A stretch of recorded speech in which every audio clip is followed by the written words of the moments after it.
From a millennial standpoint, whenever people of my generation talk about their favourite Muppet movie, usually they'll immediately point to The Muppet Christmas Carol, which is very valid, given how it was, for many of us, our introduction to the classic Dickens tale, and has become a beloved annual holiday staple. But personally, if I'm talking about the Muppets and childhood nostalgia, it's not Christmas Carol I immediately veer towards, it's instead Muppet Treasure Island, released in 1996, in fact 30 years to the day of this video, 16th of February. Not only was this my gateway to the story of Treasure Island, but it was my gateway to the Muppets period. This was my first taste of them, and given how often I watched this growing up, it was clearly a positive first taste, and as I get older, I find myself loving this only more and more.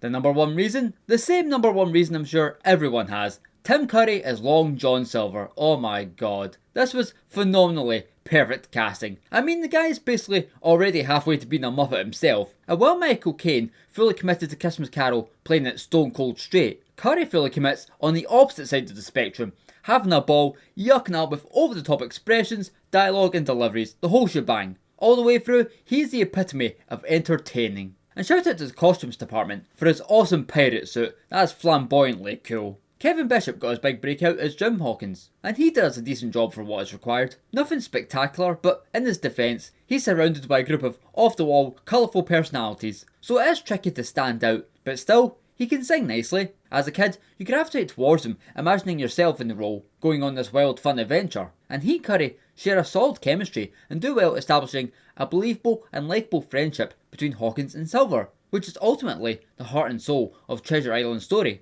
And I know this is a bit of a weird comparison, but it's kind of like the Deadpool movies. In between all the jokes and the wall breaking and stuff, you still at the end of the day care for these people. The other human players are great. Billy Connolly going mental as Billy Bones and becoming the first and to my knowledge only person to die on camera in the Muppet production. A nice distinction to have. Jennifer Saunders as Mrs. Bluveridge, whooping arse. How does she do that? And Long John's crew are a cartoonish delight, visibly having their time of their lives here. As for the Muppets, Gonzo and Rizzo continue to be an enjoyable pairing following on from Christmas Carol. They're actually my joint favourite Muppets. I love it whenever these two are together. Rizzo especially just gets funnier and more relatable as I get older. Kermit as Captain Smollett gets a fair share of silly and serious spots. Sam as Mr. Arrow has the funniest dialogue of the lot. Honeydew and Beaker, always nice to see. Fozzie as Trelawney is a complete nutcase, with Mr. Fimble living in his thumb, a distant cousin of Tony from The Shining perhaps? And just like their human counterparts, the ones in Silver's crew are amusing, mainly Clueless Morgan, and Miss Piggy smashes it in her brief third act stint as Benjamina. Oh, and of course, a wee nod to the memory of dead Tom.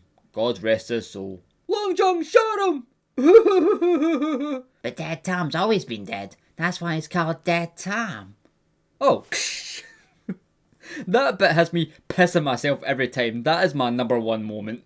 One thing that stood out and impressed me on rewatch is the production design. I like the 19th century look of the picture, reflected well for the sets. The Hispaniola is real cool, both up close and from a distance. The island itself has a lot going on. I just like how busy and alive the environments always are. They put a ton of effort into that. Like the chaos at the pub, when they're at the docks about to set sail, or the entire course of that jumping climax. There's also plenty of creative camera work utilised throughout, with many shots and tricks that I'm quite fond of. The effects are more or less neat, although the chroma keying can come off looking rough and scrappy on high def screens. And because of the comedy and the characters, I'm always hooked, and it goes at a consistently good pace. You could even say, it sails.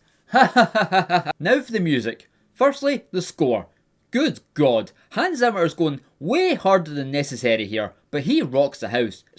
It's so adventurous and exhilarating. That opening overture is a thing of beauty with a thumping beat, accompanied by hearty deep vocals which get me pumped the hell up. And that's before we even get to the songs, which I'll say I like more than Christmas Carol. This soundtrack slaps. Shiver My Timbers is probably the best Muppet song ever. It's so badass and powerful, featuring some insane lyrics. And those buccaneers drowned their sins in rum. The devil himself would have to call them scum. Dude, that is hardcore for the Muppets. Something Better is spirited, Sailing for Adventure is exciting, Cabin Fever is a catchy belter, A Professional Pirate has Tim Curry going full welly, Boom Shakalaka is another that goes hard, and Love Led Us Here is a pleasant romantic ballad. Just bell to bell, what a selection of absolute tunes. Muppet Treasure Island? Well, obviously, yeah, not high art or anything. It's something that succeeds in being a pure, silly romp that never fails to make me smile like an idiot. And to give his own 2 pieces of 8 about the film, my good friend, Evil Evil Steve. And he writes, I still feel Christmas Carol is the best Muppets movie, even if it does underplay Belle's importance. But I totally understand why Treasure Island is a fan favourite. It plays all the excitement of a treasure hunting voyage with the same wacky Muppet shenanigans and Tim Curry at his best. Long John Silver is the perfect balance of serious pirate and doofy Muppet, and the genuine bond that he forms with Jim is believable. Thank you, Steve. The last thing I'll say is that it's honestly a shame that the Muppets never did any more of these classic literature retellings, which I assume is maybe down to the underwhelming box office returns. But oh well, gotta get what you got, and what we've got is a total scurvy blast that's rocked for 30 years. I'm Jason, and this is Small Movie World, watching, talking, and loving films.